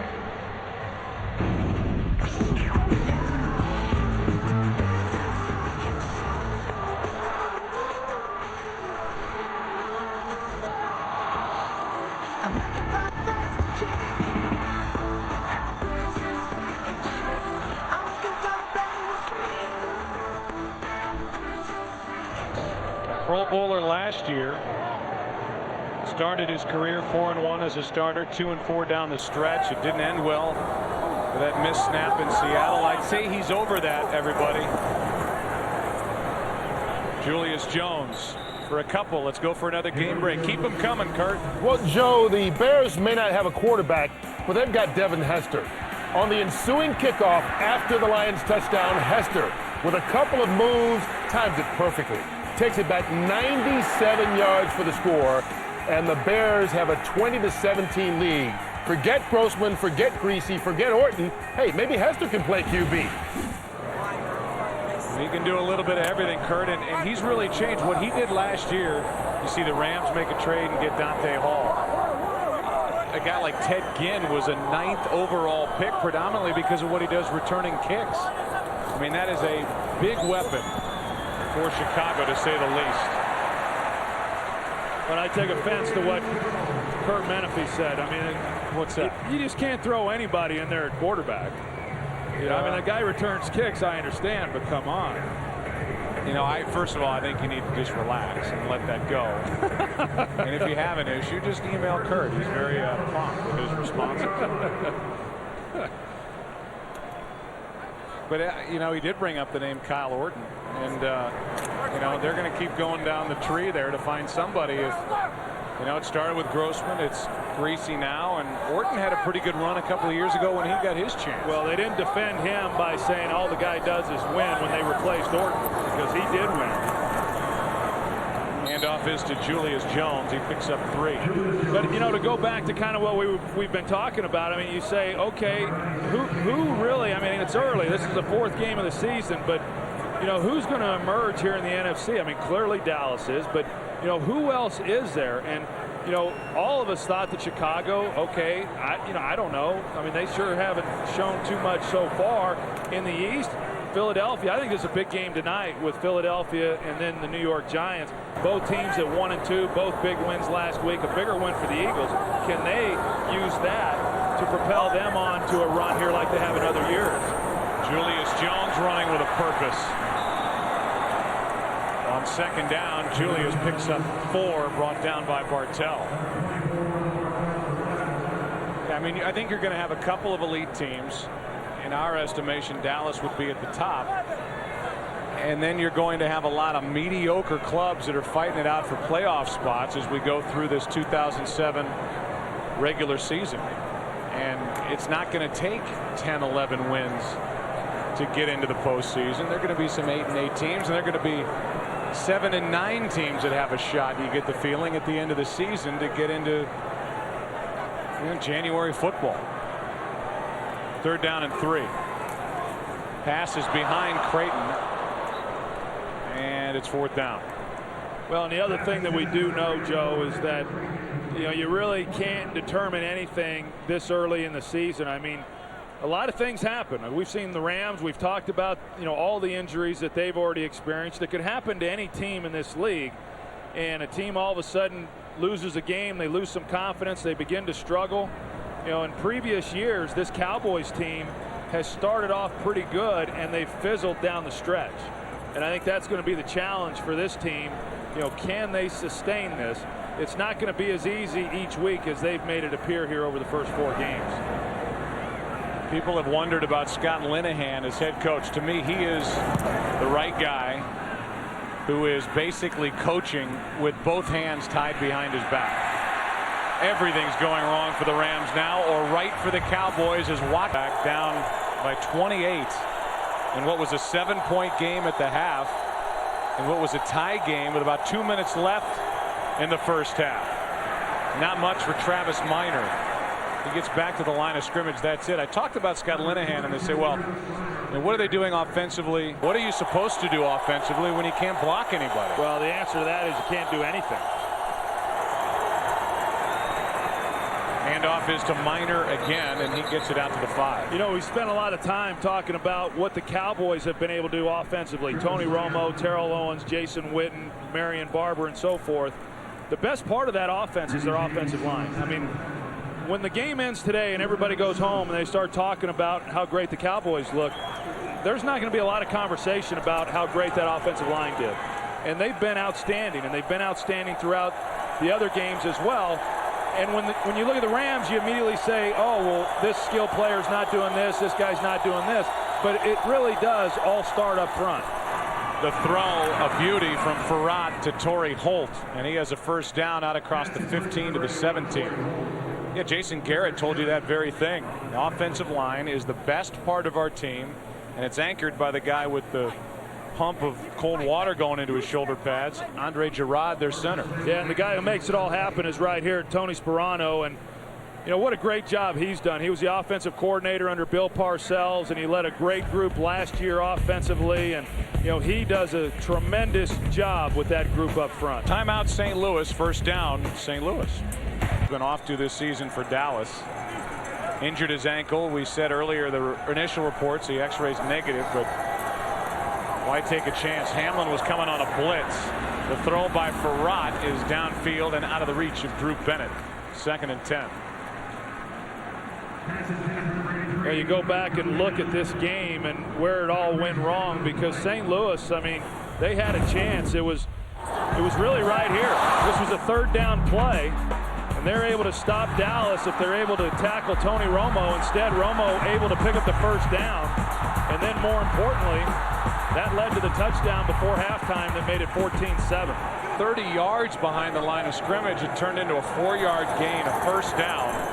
And then at the end of that drive, right before the half, it was Tony Romo running in his 2nd touchdown of the season. You know, I just, you know, Tony Romo is, I don't think it's out there anymore, but because he was an undrafted guy, there are things that you then have to overcome, and that is to be taken as a legitimate franchise quarterback. Now, on the other side of that, one of the things that he benefited from was that he wasn't forced to play very early in his career. But what I like most about Tony Romo is that he loves to compete and he loves to play the game. And those two things, if you have that and then you combine a little talent with it, you can really play great, and he certainly has. He's got it all. That's out of the reach of Holt, and it's 4th down. Holt got a little shot from Nathan Jones at the end of the play. He didn't like it. It's 4th down and 7. You know, and as for the Rams, Joe, I know in watching them, the thing that jumped out at me was I was always so used to seeing the Rams come off the ball and, you know, running with great speed and using that speed to threaten the defense. It was like a track meet out on a football field, and boy, you don't see that anymore. I don't think Torrey Holt is healthy. Isaac Bruce doesn't have the burst that he used to have, but they just don't have the team speed on that side of the ball that they became so known for when they were the greatest show on turf. Donnie Jones hits another rocket. I mean, this guy's got a leg. The Cowboys take over at their own 15 with Brad Johnson at quarterback and Tyson Thompson in at tailback. Thompson gets it, picks up 2. Tomorrow, right after an all-new prison break, the action kicks into high gear on an all-new K-ville at 9 Eastern, 8 Central, only on Fox. That's tomorrow night. Prison break, K-ville, and there's Mark Colombo, Andre Girard. Some of the members of the starting offensive line are sitting the rest of this one out, and what is one team's crippling weakness for the St. Louis Rams is the other team's strength for the Dallas Cowboys. Allowed 1 sack, run it for 128 yards, and another 300-plus yard day for Tony Romo, who will just sit on the bench the rest of the way. Thompson picks up 3, 3rd and 5. You know, when you talk about that offensive line, I mean, just in 2 positions alone, Andre Girard at center, and then bringing in Leonard Davis from Arizona at right guard. Just in sign-in bonus alone for those 2 players, Jerry Jones put out $26 million. It gives you an idea as the commitment that Jerry has relative to this offensive line, but also the commitment he has to trying to upgrade this football team. I know Bill Parcells has gotten a lot of credit for the job that he has done in terms of putting this roster together, but without Jerry Jones being willing to spend the money, none of those players would be here. Penalty flag on a delayed handoff to Tyson Thompson. Gain of 7 and a 1st down. It's an offside against St. Louis, so the play will stand. Offside, number 96, defense. Penalty is declined. 1st down. Looks like Detroit went back on top of Chicago. Let's go for a game break. Here's Kurt. Well, guys, we'll give you a game break from Green Bay and Minnesota. Brett Favre, pump fake, and then finds the rookie James Jones. Hey, he's got 422 touchdown passes in his career, but more importantly, the Packers are 5 minutes away from being 4-0 on the young season. Joe, Troy, and Pam. Yeah, Kurt, I don't think anybody saw that coming. Not even Brett Favre. Here's Thompson making a move on the edge, and Tyson Thompson tripped up at midfield. Darius Vanette made the play. 23-yard run by Thompson. You know, when we were there in New York, when the Packers were playing the Giants that day, I had a chance to visit with Brett Favre right before the game down on the field. He wasn't even sure, you know, the week before they beat Philadelphia, he had no idea how they did it because they didn't do it from the offensive side of the ball. They did it on special teams and great defense. And in talking with Brett before that game against the Giants in week 2, he wasn't even sure how they were going to get a 1st down.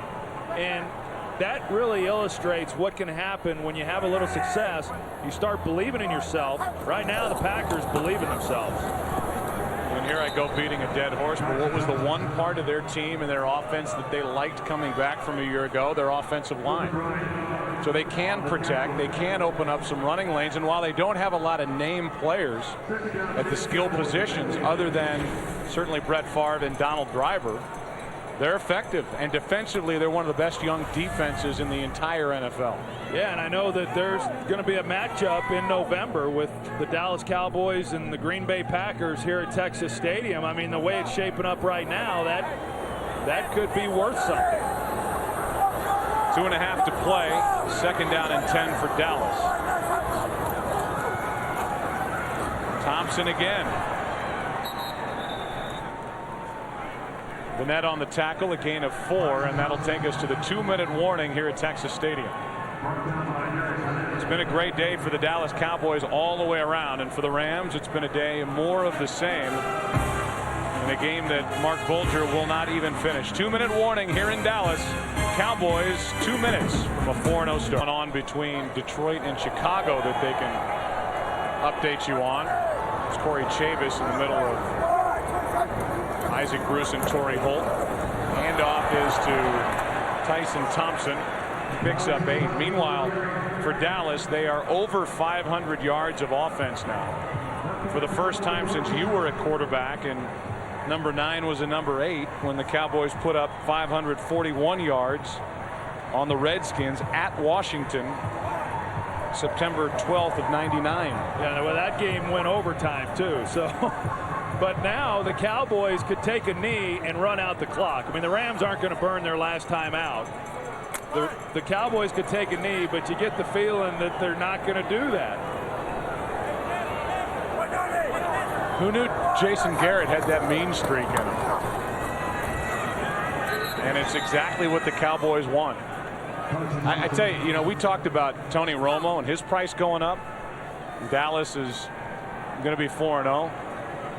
The buzz around Jason Garrett is growing, and for a guy who interviewed for the Dallas Cowboys head coaching job, ended up as the offensive coordinator and was basically handed to Wade Phillips, seems to be the head coach in waiting.